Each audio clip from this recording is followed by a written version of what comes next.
nandito na naman tayo sa ating garden kasi maganda ang lupa ngayon, umulan kagabi.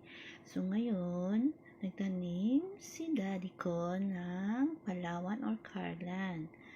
And then, magtanim pa siya ng another vegetable natin, which is kamuti.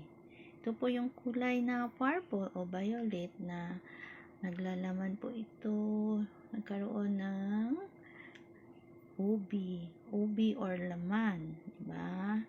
Pwedeng gawing snack, barbecue, or mash.